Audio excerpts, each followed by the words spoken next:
Good morning, brothers and sisters. So I wanted to share with you something that I took away from Psalm chapter 18, and specifically verses 7 through 17 in regard to God's nature. And the Word of God reads, "Then the earth shook and trembled. The foundations of the hills also quaked and were shaken.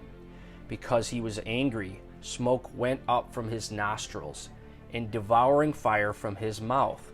Coals were kindled by it. He bowed the heavens also and came down, with darkness under his feet.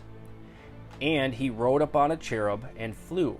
And he flew upon the wings of the wind. He made darkness his secret place.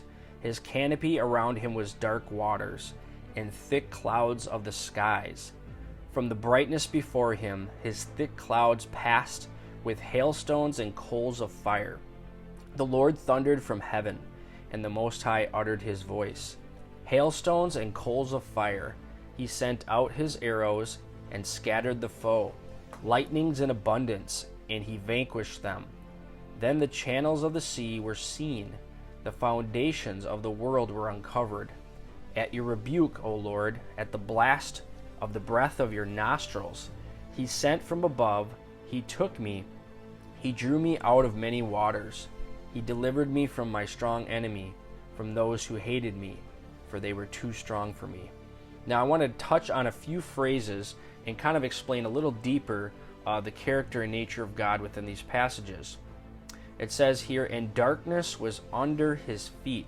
Now a lot of times we think about God as being light, but listen to what it says regarding "and darkness was under his feet." The psalmist seems here to express the appearance of the divine majesty in a glorious cloud descending from heaven, which underneath was substantially dark, but above bright and shining with an amazing luster, in which by its gradual descent would appear as if the heavens themselves were bending down and approaching toward the earth. He also says he makes darkness his secret place, or his hiding place, his tent. He covered himself with dark clouds. Now God is frequently represented as surrounded with clouds, as thick, heavy clouds, deeply charged and with lowering aspects, are always the forerunners and attendants of a tempest, and greatly heighten the horrors of the appearance, and the representation of them as spreading around the Almighty for his pavilion and tent.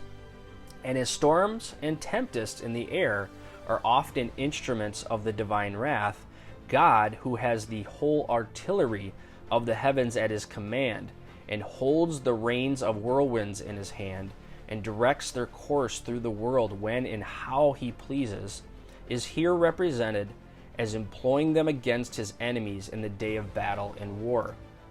It says, "Then the channels of waters were seen."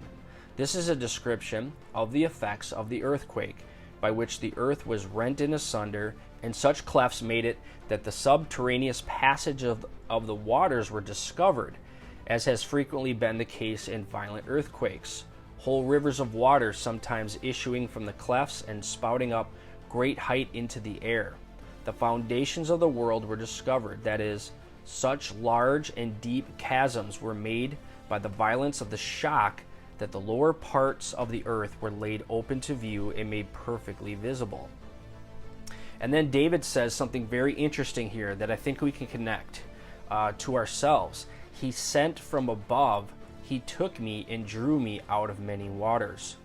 While destruction came upon David's enemies, God's protecting hand was stretched out to save David himself, who was carefully taken and tenderly drawn forth from among the many waters, also known as the dangers and difficulties which threatened him.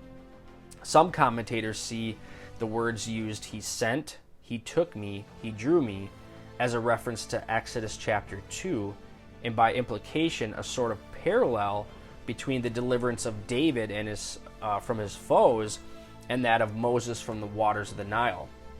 So in conclusion, brothers and sisters, what we can take away from Psalm 18 is that we see the storm clouds of the tribulation gathering and its shadows darkening our day.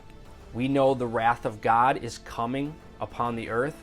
However, like David, we know he will be sent from above and take us and draw us out of the waters of this evil tidal wave that is about to engulf the entire world.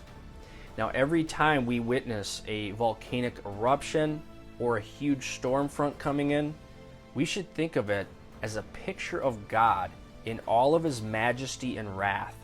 It should serve as a reminder that soon and very soon the God of justice is going to repay the wicked and bring in his glorious reign. God bless.